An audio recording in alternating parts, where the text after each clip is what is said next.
Jonathan, how are you doing? Not too bad yourself. Pretty good. Do you like John or Jonathan or Coach John? I my clients call me Coach John, and friends call me Jonathan, so it's a bit confusing. Okay, I'll call you Jonathan. That Excuse me. works.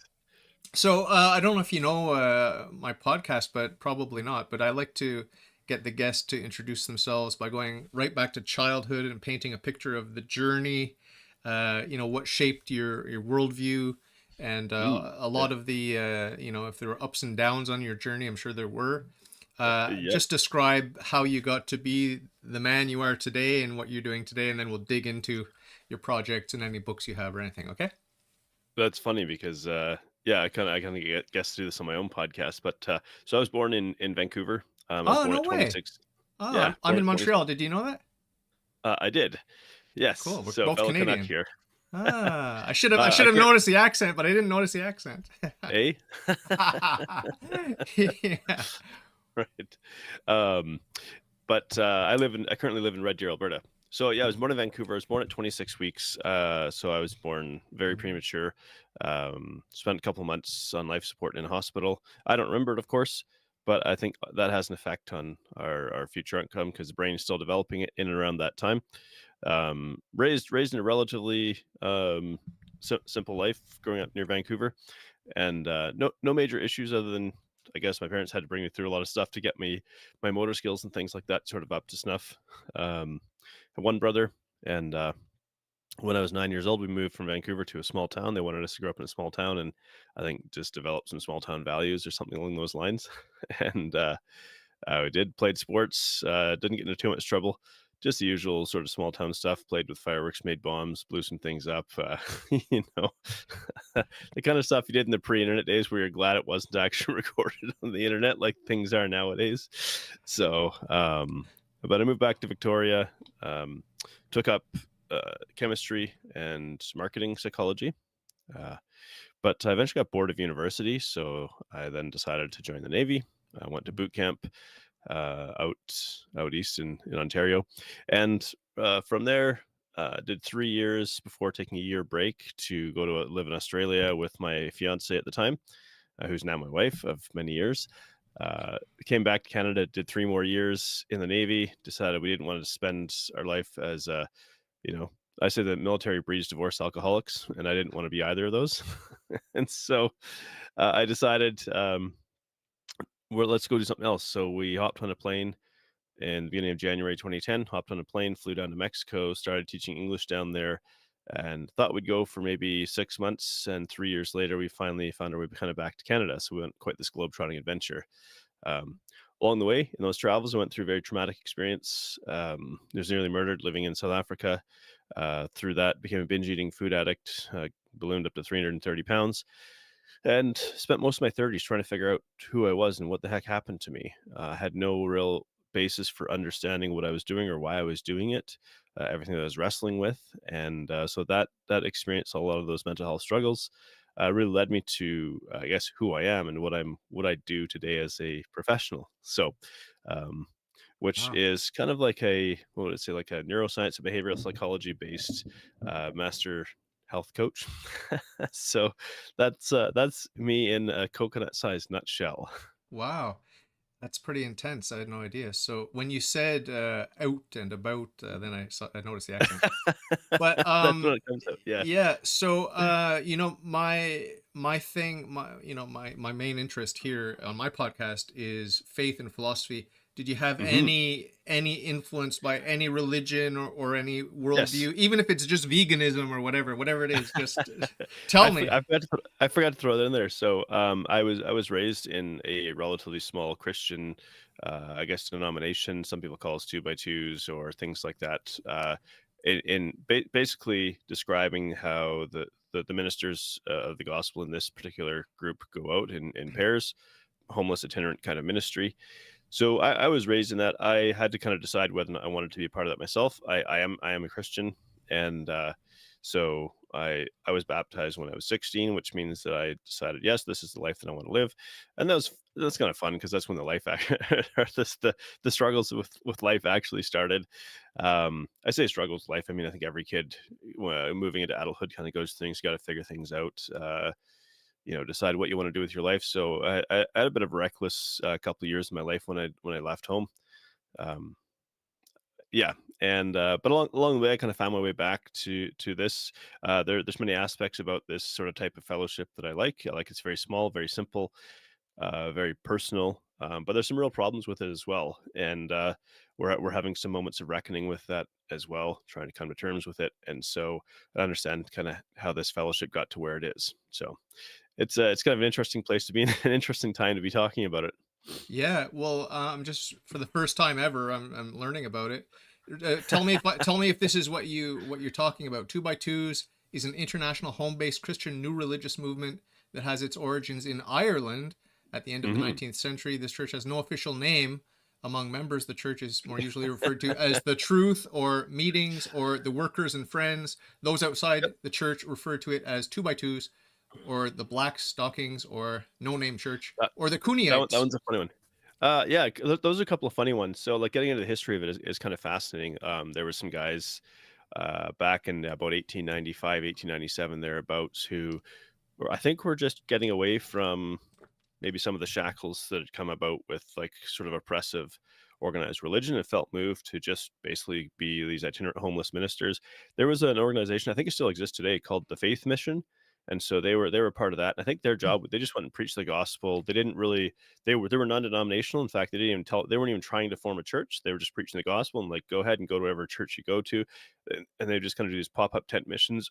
Excuse me. They would live in like sleep in barns and stuff like that. Like they lived a really rough life. I think they were called like tramp preachers and stuff like that. And then there was kind of like three splits. So one of the founders' name was William Irvine. Another one was, I think, Edward Cooney, which is where the name Cooneites comes from. And then there was sort of this third branch that seemed to grow into the most predominant branch of it. The kind of the foundational idea behind it was to try to replicate sort of the conditions of the church in the New Testament, as I understand. So, because when the Old Testament was finished, they kind of did away with temple worship as a practice, and so to get away from having like formal structures and things like that. But we are organized. Some people like to say we're not an organized religion, but I think we're actually quite organized. It's just a lot of it is sort of veiled in some form of secrecy, which a lot of us sort of younger people are like, why? If we think we have something good to offer people in the realm of Christendom, why are we so secretive about it and trying to uncover some of this stuff? And that's I'm sort of alluding to some of the problems. And most people, I'll tell you this: if you're going to look up this fellowship, I don't call it the truth. I don't like calling it that. I just call it the fellowship. I think it's a little bit more accurate. But if you're gonna look it up, most stuff on the internet is gonna be pretty negative because I think a lot of members of this fellowship and the ministry and those who are in say positions of authority are largely Luddites, and so Oh. it's mostly ex-members who have left and maybe they've had a negative experience or just decided to leave and wanted to document their experience, and so um, yeah, you're going to see mostly negative stuff documented on there. One of the big things coming out, which the Catholic Church has been through as well, is sort of the sexual abuse and child sexual abuse crisis. I got two kids. I've actually been very vocal about this, and in fact, started a second podcast called The Hidden Truth, where I'm starting to interview survivors because um, I want to know more about this kind of stuff and how this happened. Because a lot of people have this idea that like we're the perfect way or something like that, and there's a lot of us that are like, huh, turns out we're not much different than the rest. And you had to kind of go through this like moment of reckoning because we're like, how did this happen and how do we get to this place where this kind of behavior was taking place? So there's a lot of us that are like I got young kids. Like you think I want and of course it's not exclusive even to religion. Look at Boy Scouts or other organizations, right? This stuff happens. What we're wrestling with is like we thought like our ministers, as you'd expect, to think, okay, you're a minister of the gospel, you're like an upright individual who's trying to be led by God, trying to be led by the teachings of Jesus, and so on, and live an upright life. And yes, you're human and make mistakes, but you're trying to do good stuff. And we're going, wait a minute, how is it that we don't have exact numbers or statistics. A lot of that's still under investigation, so it's hard to even actually know numbers. But so I want to put like a super heavy caveat on there that I don't. I mean, you can take some people have tried to take the numbers I've quoted and be like, wow, it's this many. It's like we actually don't know. But from statistically speaking, it looks like there's in the neighborhood of 40% of perpetrators are members of the ministry of this group, and within that, those are predominantly male ministers that are doing this. Now, it's not a rule yet; it's kind of an unwritten rule that ministers are to be celibate when they go out. Um, and we think that's one of the I understand the Apostle Paul wrote about the celibate life. He said, like, I wish all were like me, and I think he was referring to celibacy. But in he didn't say you had to. In fact, I think it's pretty well known that Peter had a wife, and so but they've like really kind of elevated it to the status of doctrine, and I think this forced celibacy, in one way, is a fairly significant contributing factor to sexual deviant behavior within the ministry. And so with this sort of repressed sexuality, so trying to understand that stuff. And so it feels like 40 years of kind of being a part of this faith and fellowship, and then this stuff sort of explodes. Of March 2023, like the death of like a high ranking minister and then this fellowship led to some discoveries on his laptop, which led to, oh, it turns out this guy was a serial predator. And he was like what we consider an overseer. So he had an area of responsibility, help, decide where ministers go, where fellowship gatherings are and stuff like that. And turns out he had this whole history of like sexual deviancy. Worse, it was actually, I think it's been kind of uncovered, but again, a lot of the stuff is still somewhat unsubstantiated. So I just again want to put that caveat in there. I'm not an expert in this stuff. I'm just trying to learn this stuff like everybody else. And so people will probably quote me if you want to, but I'm saying don't take it verbatim. But it looks like people could have known about this stuff like 10, 15 years earlier about guys like this. And when I say people, I'd usually mean those in the positions of authority, and they didn't do anything about it. And that sort of stuff, that sort of behavior is really, really troubling and has a lot of us wrestling with this and going, how do you claim to be a minister of God or a senior minister of God preaching the gospel, and you somehow not only are aware of this behavior, but you sweep it under the carpet, like because that's like going absolutely against the teaching of Jesus. He was exposing corruption and hypocrisy, not hiding it. So a lot of us are having these sort of moments of reckoning in our faith where we go, if this is what your faith is in, like the structure, the form, the ministry, the hierarchy, I feel like we turned those things into idols or turned into idolatry, where we felt like because our ministry, you're getting a whole lot here. It's okay. It's Like, good. It's good. It's good. It's good. but that's what we're reckoning with. I think we elevated our ministry to some sort of status that they never should have been elevated to, and didn't really again fit in the teachings of Jesus, who washed his disciples' feet, and we made that into an idol. Well, we're right, because our ministers are going out in a fashion similar to where they were sent by Jesus, who sent them out in two by two kind of thing. That's where the idea comes from. And then we elevated our form because we're kind of non-denominational, and we meet in homes and stuff like that. Like, oh, like we're meeting like so we're the right way. It's this the idea of exclusivity, you know. These sorts of things we're kind of wrestling with and going, are we so sure about that? Turns out we're so that's just been like a crazy. This last year has been crazy. I'd been kind of quite an outspoken advocate, but just with the business of life and two young children and stuff, um, I've had to kind of step back from some of my advocacy about this stuff and basically just kind of maintain the podcast. But then I got sick with bronchitis for 2 months as well. Oh, I just went Yeah, through that. I went through that. I still have a little bit, and it's yeah, just yeah. annoying. It's just annoying. I have a little jar here with some yellow pus that came out of my lungs Oh, because I nice. wanted to take it to the doctor, but I try to avoid the doctor as much as possible. So I'm just saving it for a rainy day. But it was like this very elastic yellow stuff coming out of my lungs. It's like Fascinating. disgusting, Yeah. disgusting. So, a total side note, I finally, after about 6 weeks, a respiratory therapist had watched one of my episodes on The Hidden Truth, and I'd actually made a short just saying, "Hey, here's why I haven't released any episodes. I can't record an interview with bronchitis." And she said, "Oh, I was a respiratory therapist for 25 years. Go get like a Ventolin inhaler, and that it'll clear up." And so I guess what happens is you kind of get stuck in this cycle of lungs get really irritated, overproduce mucus to sort of protect the irritated tissue and inflamed tissue, um, which then you cough to get rid of the excess mucus, which then irritates Gross. the lining of your lungs, and you just kind of get stuck in this cycle, and it gets really hard to recover from. So I went on an inhaler for 2 weeks, and it largely cleared up, and I was like, "Well, okay, That's I'll over the I'll roll counter. with it." Yeah, just, I think the one I had was called, like, Zenhale. I don't know if it is over the counter. My doctor's handed me one. It must have been from his sample stock or something. "Here you go." Uh, The one I used was called Zenhale, but it did, it cleared it up, and I was like, "Wow." And I'm not saying the drug did the healing, but it basically it kinda forced my lungs to calm down enough that I wasn't, like, having these endless, like, spastic coughing oh my fits. god. Yeah, and so Nightmare, nightmare. I actually, yeah. I don't know what I did, but my ribs started clacking. Like I damaged my ribs so much from coughing that they Wow. started making a clicking noise every time I would breathe. And I read on the internet it's called slipping ribs.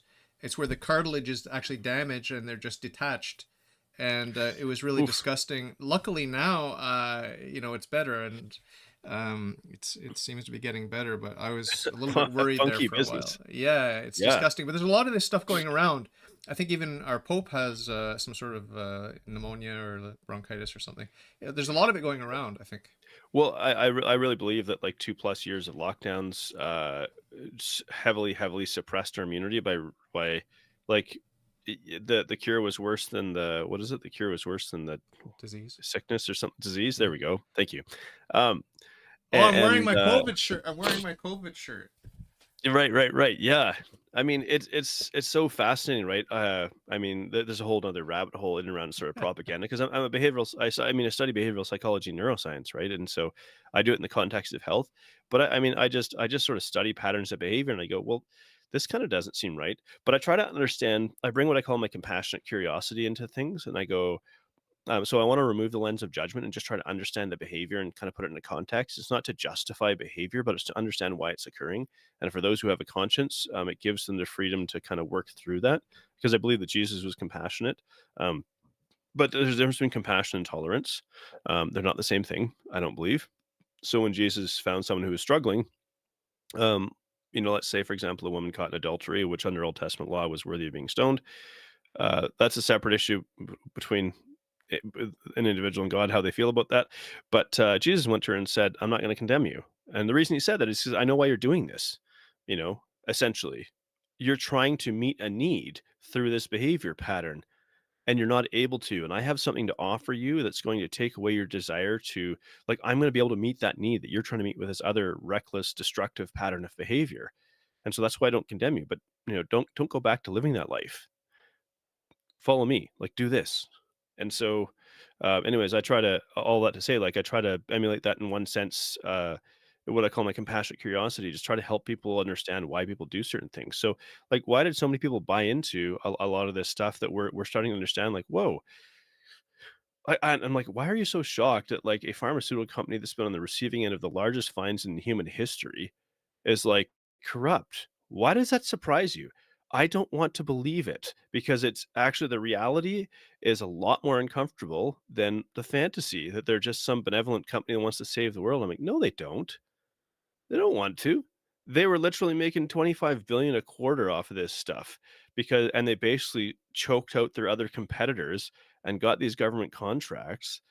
And this is like people's tax dollar. Like they're it's like, the government is like the mafia in a sense of, "We're going to take your tax dollars away from you. If you don't pay your tax dollars, people with guns are gonna show up to your house and enforce this law and put you in jail." So it's that kind of taxation. I'm not entirely against taxes, by the way, but I'm just looking at this like this. So now they take those tax dollars without you getting to say how they use those. I guess your elected representative is supposed to say, but they take those tax dollars and now they're buying those vaccines from these specific companies. I said the V word. Shoot, we're gonna like get banned or something. Oh, I think Wait, this. can I we think like? I think we're out of the COVID nightmare phase. We're into Oh, okay. Russia, I can I, Israel, whatever. Just I can say that word and not like have your maybe, entire channel shut down. maybe. I'll try. And, I have one warning right now, and so if they do pull it down, I'm going to be banned for a week or two. oh But man, we'll see what whoops, happens. We'll sorry. see what I happens. was just Anyways, the whole point is the whole government like cronyism was happening where we extract money from you by force and give it to corporations. Well, don't you see what's wrong with that? Like, doesn't that strike you as, huh? A little bit funky. So, anyways, I mean, I don't think we should be surprised. I really believe that every institution that we've tried to put our faith in is failing us. Whether that's government, finance, science. Science is corrupt too. I'm a former nanotech researcher. Science is very corrupt. Don't let people convince you it's this holy grail of perfect objectivism. It is not. It is massively corrupt. Competition for funding is fierce. replication of research is rare. It is like science is as dirty as the rest of them, but we actually like made science the new religion. Yeah. Follow the science. You mean follow the corruption? Follow the money trail because everything's about money? So, but I actually believe this stuff is happening because we human beings, there's a certain inherent desire to try to create a utopia on Earth that's never going to happen. And so, um, it kind of sound in my mind, I'm like, so again, I get to this curious place. Why do I think this is happening? Well, maybe it's so that we like stop putting our faith in institutions that are never going to save us. The government's not there to save you. The government's like a bunch of pigs at a trough. They're just trying to get as much as they can. This is, they're individuals within a government structure. They're good human beings. I'm not trying to say they're all a bunch of pigs, but when you look at the patterns of behavior, they're just gobbling up cash. Whatever side of the aisle you're on, they're all just trying to gobble up money and do something with it. Like it's basic human nature. So you can't really trust government. Military, I don't know. Even organized religion on a whole. Like we see that there's shocking levels of corruption as we've discovered in our little fellowship, but I bet you go look under the covers of like every other church and you're going to find this business happening there too, right? Um, so every education, my gosh, education is like an indoctrination system. You're not allowed to have free thought anymore. What? I thought that's the whole point of like higher education was to debate ideas, and it turns out debate gets shut down because people are scared of ideas. So anyways, I say all this is happening. So it's like you can't put your faith in higher education, you can't put your faith in science, you can't put your faith in government, you can't put your faith in finance because it's corrupt too. At the end of the day, where the heck does your faith go? Because we want to put faith in something. It's like we're hardwired. It's inherent to human beings. You watch human behavior. Atheists want to put faith in their atheistic philosophies. That kind of stuff, right? So it's like, it's fascinating stuff. Yeah. And what's it like? There's an old saying. Sorry, I'm just letting you chat here No, no, too, it's good. man. It's good. It's good. like, No, it's good. It's I'm good. like, I'm like on a roll this morning. What's the saying? Like, don't take life too seriously. You never get out alive. Like some of this, I just kind of like watch all of this and go, well, shoot, I'm just a nobody in Red Deer, Alberta. Like, what the heck am I gonna do? Pretty much nothing. And so I'm gonna carry on loving my children, loving my wife, just trying to earn a living and work within the system that I'm kind of born into with. It wasn't really my choice and put my faith in something that I believe is beyond this life, and that allows me to live with some degree of hope and some degree of like, hey, there is a sense of meaning and purpose to my life even if it's difficult. Yeah, well, I agree with you 100% everything you said. Don't ask me to repeat it because there's a lot. But I agree with all of it. That's one of my main things that I emphasize on my podcast is the corruption of this sick fallen world, Hmm. and the silver lining to that, doom and gloom emphasis is that the church is not merely the church militant, as we say in the Catholic Church, the church Hmm. militant here below. There's the church suffering in purgatory, we believe, and there's the Hmm. church Hmm. triumphant in heaven, which is already perfect, and it's exemplified by Jesus, Mary, and Joseph, who are already body and soul up in heaven, according to my faith. Hmm. So, Right.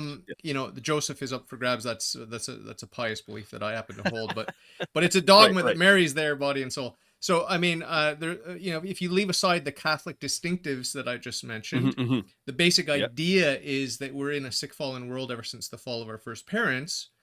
But God is good. God remains good, and when God created creation, He said it was good. And when He created man, He said it was very good. And He was saying that not ignorant of the fall and ignorant of all the war and death and Hmm. disease and Hmm. corruption. No, he saw it all.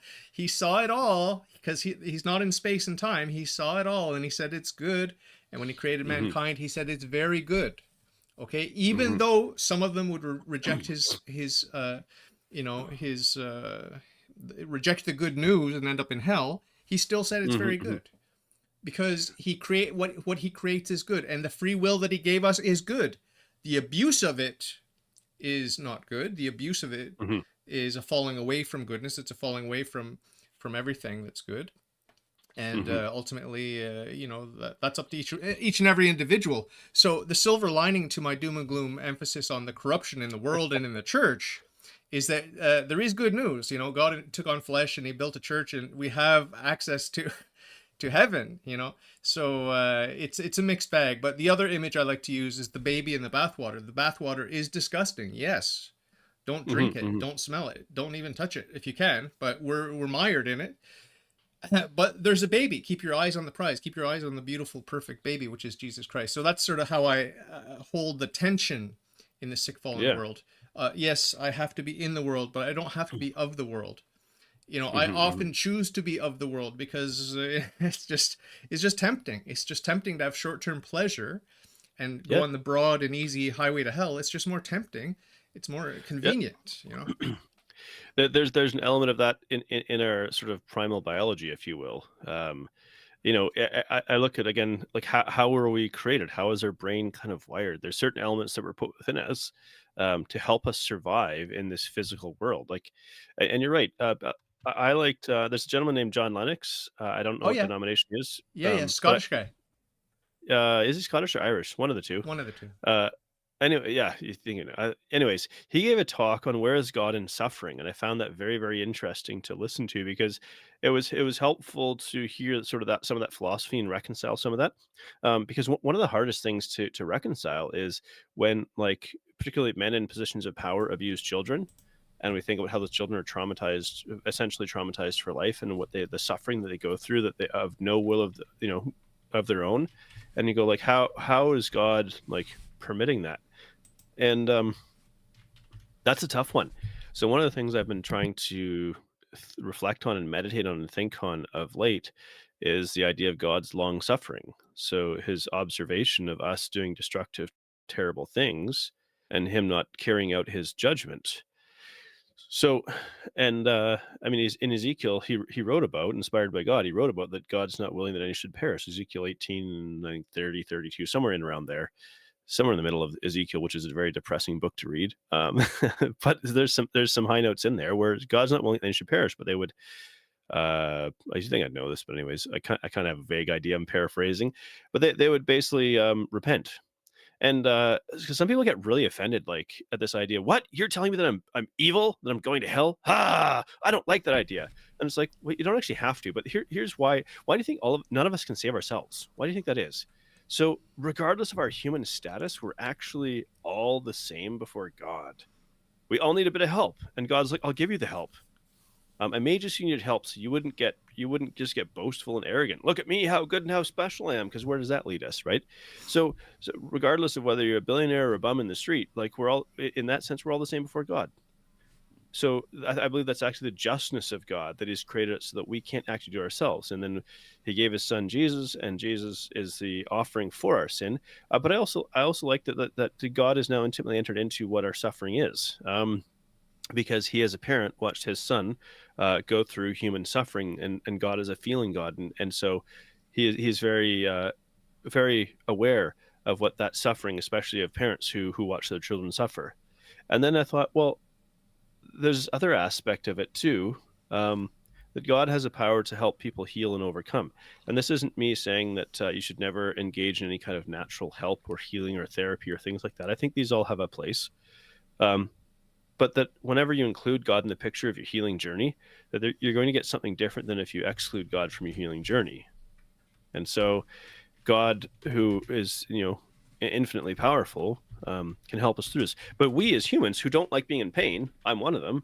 I was a binge eating food addict to try and bury all my traumatic pain, right? I was going through PTSD from trauma. And I say that as though it was like a light experience. It was like 10 years of a lot of, like, heavy experiences. But because I did the work, it gets me to the place where I can talk about it with a little more, I guess, freedom, and maybe it actually can give people hope that I know I wasn't condemned for the rest of my life to just suffer in agony and pain because I went through some serious trauma and mental health issues. But that, like, I really, through all of it, I always felt like there was a possibility that I could get better. Um, and I still have my struggles like everybody else, but I have. And I think, well, so God shows us, like, no matter what you've been through, I can reach you and I can help you. So that's kind of how I kind of reconcile some of this. And maybe this one last point, just this idea of long suffering. I looked at so when he flooded the earth, and before that, he said he looked at the earth and saw that the earth was filled with violence, and the thoughts of men's heart were evil continually. So the creation that he made, he was they just had no interest in him whatsoever, except for he found Noah righteous and just men.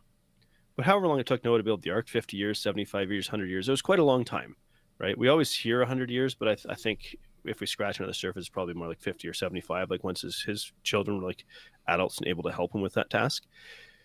But regardless, multiple decades after God passed judgment and said, you have no interest in me. You're only filled with violence and evil. He allowed that to carry on for decades. And then when the ark was done, he's like, keep the door open. Like I give them at least one more chance. I'm trying to reach you. Like that's the long suffering God because he's not willing that any should perish. People seem to think that God, he says, I have no pleasure in the death of the wicked. I don't want people going to hell. That's not what I want. And so it gives and gives and gives. And here, come, I'll do anything I can to try to reach you. But I gave you free will so that you wouldn't just be robots, you know. And so that's the long suffering God. And unfortunately, one of the consequences of that is that people do evil things and get away with it. But God will even try to reach those evil people to see if their hearts can be changed, because there's no one who can't be changed by the power of God if they actually ask for it sincerely. So that the byproduct of that is there's evil in the earth, and human beings do evil things. Absolutely, yeah. It's a daily struggle, moment to moment for me living in this world. And I was in the pink cloud after my conversion in 2009. Mm-hmm. Just like sort of like It was great. consolation and everything, because I converted as an adult. Mm-hmm. I was born and raised Protestant, and then lost my faith at age 14, and then 25 years I was an atheist. But when I came back, I had those consolations, and everything was good for like 11, 12 years. And then COVID struck, and then all hell broke loose, and they shut down my churches. I didn't have access to the sacraments, and my prayer life suffered, and everything else. Mm. And so I'm learning slowly, the walk to walk the walk, and it's painful, and it's just I remember reading Saint Anselm is one of my favorite saints. He has some beautiful writings and devotions, prayers and meditations, and he's very honest about his state, how wretched he is, in his inclinations, his concupiscence, as we would say, the tendency to evil, the tendency to sin. And he says, he just talks about how stupid and thick he is and how dumb he is when it comes to anything that's good and holy and Christian. And then how he comes alive and he's bright and intelligent when it comes to anything that's worldly. And, I experienced that firsthand. When it comes to just when I try to do something for God, I become sluggish and everything's painful and boring and heavy and thick and but when I turn to the world and the pleasures of the world that Satan's offering me, it's like I'm on the top of the world and I can think clearly, and I just like, I don't know if you experienced this, but it really is. It seems to me, it seems like a reality. Maybe it's just a mental illness that I have, but I have my friend Saint Anselm who lived in the 12th century, and he said the same thing. So, what do you Yeah. think? Well, I think, especially, it's interesting to hear someone write about that in the 12th century, and put that in the context of the 21st century we live in. This dopamine-driven world where we have access to super stimuli that have never been available to humans before. So whether it's video games, pornography, alcohol at potencies, and quantities available never seen before, recreational drugs, video games, virtual reality. It's like we have access to what we call super stimuli, things that our brain was never wired to deal with. So no wonder it's a struggle. So let's say probably one of the most shameful addictions is pornography. So let's say someone's struggling with that and they're super, super ashamed of it, but they're hard to break. It's hard to break free. Like you're not a terrible person. Your brain literally can't handle this stuff because of it is so hyper realistic that it gives you a type of stimuli that you can't find anywhere else. So then you think, well, I'm just going to go and read the Bible, this old book, and to our human brain, in one way, it's really not that exciting. But I go, well, how do I get some enjoyment out of that? How do I get some meaning out of that? And I really believe that the commandments of Jesus are intended to make our life better. And as I reflect on that, and so I think about the commandment to self-denial, and there's a lot of people who will say to me like, "No, you're just asking me to give up something that makes me feel good." So I go, "Well, hang on a sec. Let's think about this for a moment." So Jesus, because forgiveness makes sense. I had to forgive the people who tried to kill me in order for me to be set free and not have hatred in my heart. It doesn't mean I go back and hang out with them, um, you know, but I didn't even ask. I didn't even know. I no longer wish that God would carry out vengeance on them. I just completely left that to God and said, okay, whatever happens, happens. I want to be free of this, so I forgive these people. So forgiveness makes our life better. Then I think about self denial. Okay, tell me I can't do a good thing, and it's like, no, don't do too much of a good thing. Um, the end of pleasure seeking is just self denial. When we deny ourselves some of these like super high dopamine things. For me, I was a food addict. It's hard for someone who's never struggled with this to understand like compulsively eating like in an out of control fashion where my logical brain goes, hey, you probably shouldn't be doing this, but it has like no power over this other part of my brain that feels like this monster in my head that's just forcing me to devour food. Like it really is. And we actually can't do this on our own. I just think it's almost impossible to yeah. I'll yeah. I'm getting just a little bit of rasp, and one of my listeners, I want to give a shout out to my friend Daniel Oh, Drzinovich in the live chat. He said your mic's sounding a little bit raspy. I'm wondering if the gain is too high or whatever. yeah, thank you for letting me know. And thanks, listener. I can't actually see the chat or anything like that. I'll move it back a little bit. I don't know if that makes a difference. I know my voice is raspy today. No, no, no. It's not that. There's some technical issue. I don't know what it is. Lately, I've been having a lot of problems with the audio. As I said, I don't want to dwell on this. I don't want to dwell on this, but it could be the evil one just messing with me. I don't know. But yeah, I've turned down your volume All right. in terms of the input on my OBS mixer. We'll see if that helps. But it does sound a little bit crackly. But yeah, maybe just move it back a bit from you. And Yeah. but yeah, it's I think we'll get away with it. But um, Apologies to anyone listening. Hopefully, uh, yeah, I know I'm a podcaster myself, and I want to create a good listening experience for people. So yeah, thank you for being patient. yeah, I wonder why it's crackling like that. I wonder, is there a gain? Is there like, do you have access to any settings for the gain on that? No. This is probably I think this is the first time I've been on Google Meet to record something. Normally record via StreamYard or something like that. So Oh, okay. Just for fun, click on the three dots beneath your thing there and see the settings for audio if there's something unusual there on the audio side. yeah, default microphone looks pretty good. That's good. Um, yeah, all I see is I can choose microphones. Like if I switch away from that one to do you notice any difference now? Yeah, it's not crackling. Okay, Now well, it's let's just switch over to that. okay. I'll We'll put that use microphone out of the way and use my headset. okay. Very good. Yeah, just speak for me so I can hear it. Speak for me. I felt like that could have been a song. Maybe it was connected to Phantom of the Opera or something like that. That was scene. So apologies, listener. I know I've been, and actually, I know I've been talking quite a bit more. I'm not actually. I didn't even ask you at the start of it. Like, how does the flow of this go? It's So just I've just been like, organic. It's just organic. 100% organic. it's all good, man. So So hopefully, the listeners have gotten some value out of some of this. yeah, yeah, for sure, for sure, for sure. I'm sorry to have to interrupt and do the technical notes. It's just All I've good. been struggling with this for the past little while. I don't know what it is, but we'll get back to the real content, and the overeating. This is one thing I did want to talk to you about Mm, since you've struggled with food. Is in the Catholic faith we go to confession and we confess our mhm. sins, the mortal sins, those that will deprive us of heaven, but even the little sins. And I'm always confessing every week or two when I go to confession. Gluttony, like I enjoy foods that aren't necessarily good for me, sugar, salt, and fat, whatever. Um, And you live in Montreal, where there's a lot of good food. yeah, well, I don't eat in restaurants. That's one good thing.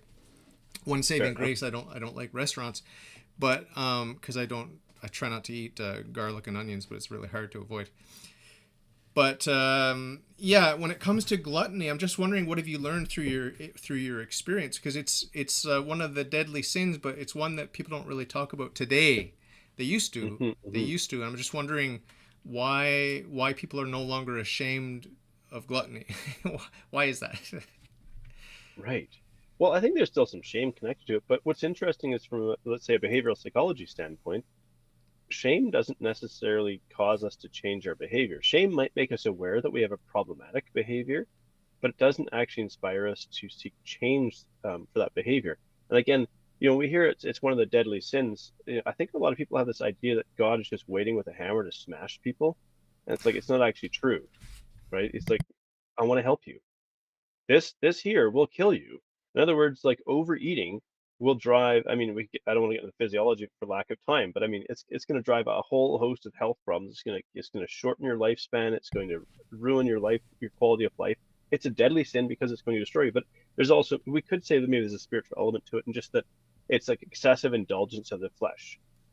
Like kind of like any other thing there when we, but like I was saying to or early on, like I really couldn't kind of get out of its grips in and of myself through my own like ability. I had to get help. And this is the wonderful thing is I don't think God sitting here wasn't he was like he's watched all of this stuff. He's watched me go through all of this stuff and has not struck me down. He's like, I can help you. I can help you if you'll only ask. But you have to ask and you have to be sincere when you ask. You have to want to. And it goes back to like the long suffering, the patience of God, like trying to learn about some of these aspects of God's nature that I didn't really understand before, or maybe just never thought about because we like grace and love and peace. So what about these other things here? God, why am I still struggling even though I'm asking for your help? But it's like, what good thing have people enjoyed that hasn't first been a struggle? We might ask, why is I'll go a little bit further in matter and go like, why is life a struggle? Why is life hard? Because imagine you went to a pawn shop and bought a gold medal, an Olympic gold medal, and you're showing it off to all these people, but it's like you didn't go through years of training and sacrifice to obtain that medal. That medal is just a symbol of all of your hard work and dedication to your craft, of the years and years of struggle. So whoever won or earned that medal, not to suggest that we can earn God's merit, like we're saved by grace. I recognize that, but to say like we still have a part to play, but even with our very best, we fall short. But we still actually have to engage in the process. Saved by grace, in my eyes, doesn't mean that we just passively lie there and go, "Well, I'm saved. I can just do whatever I want." We engage with the process while recognizing that we cannot do this on our own. We need help, but with the help of God, but with our engagement, our struggle, our wrestling with this thing. Like I wouldn't even be doing what I do professionally if I hadn't gone through these struggles. I now have this intimate understanding of what it feels like, and that I couldn't do it by myself. Like I needed help, and there should be no shame in asking for help. So maybe there is a shame around the behavior, but that shame for me used to make me want to hide from God. But Jesus showed us what compassion looks like, where he's like, come to me. Like if you're burdened, if you're heavily laden, come. Like, so all these people who had these shameful illnesses, when Jesus walked the earth, like they came to him and they were healed, they were helped. And I don't know if we see much in the way of physical healing nowadays. There's a bunch of pretenders out there in various whatever denominational religions who are a bunch of shysters and frauds in my eyes. But really, if the help, like we can't go wrong by accessing or asking for sincerely for the help of God to help us overcome something. And so don't let the shame stop you from going to the place of prayer and saying, because I mean, the greatest confession is one that happens in prayer between us and God. Yeah, we have access to that. Obviously, as Catholics, I make a point, every day Mm-hmm. to express my contrition, my sorrow for sin, such as it is. It's pretty shallow contrition that I have. It's what we call an imperfect contrition. That's what I experience. It's like Yeah. I know it's wrong, and I did it anyway. It's kind of like a pretty lame confession that I make to God, but at least it's baby Yeah. steps. The perfect contrition is where you love God so much that you really do want to be good for goodness sake, and you see the damage you've done to yourself, and that's what hurts God, right? You're because we can't hurt him. We can't hurt God. He's impervious to that. He took on flesh so that he could suffer, but so we have that in common with him. We have all things in common with him, save for sin. But it's amazing to me how little I do suffer because of my sin and my selfishness, and I pray every day to have more sensitivity to that, because and like I said, it's not to do God a favor. the only favor that we want to do for God is to do ourselves a favor and our neighbor a favor, right? Because that's what God wants for us, because He loves us. He does, like you said it very beautifully, that God is telling us, look, what you're doing is wrong because it's harmful to you. So choose a better way. Come to me, and that's really what it's all about. It's so simple, and yet if you look around or read the newspaper, if people read newspaper anymore, but look at the news. People aren't choosing wisely, right? They're not choosing wisely, myself included, first and foremost. I want to give a little shout out to my friend Zlatan. That's not his real name, but I see him in the live chat. Hello to you. And my friend Haley just showed up. So they're saying your audio is sounding a little bit better now, so that's good. Well, thank you, and again, apologize for that. Thank you for everyone's patience. I've No enjoyed this problem. chat. Yeah, unfortunately, we do have to wrap it up because I got to get back to the wife, and then I got 3 more interviews to do today. But listen, I hope you come back, and it's been a joy getting to know you a little bit, and I've got a lot more questions for you. I didn't know about the 2x2 thing, so thank you for opening my eyes to that. Yeah. And I had no idea, that you were so Christian, to put it bluntly, because I saw Coach John and stuff about health and weight, and I didn't realize that you had the depth, and that you were on fire for Christ. So I'm really excited to talk to you next time a little bit more about, the Bible, and about Yeah, absolutely. virtue and vice, and everything like that. Absolutely. Look, it's been great, and I'd be happy to come back and chat sometime. And for all those who are listening live, thank you. Hope you get some value out of it. Maybe there's I'll say to people, look, I'm still a member of the 2x2 Fellowship, and some people ask, why am I still a part of it when I know everything I do and I've fought against everything I have within it. But the reality is, I actually still like the format.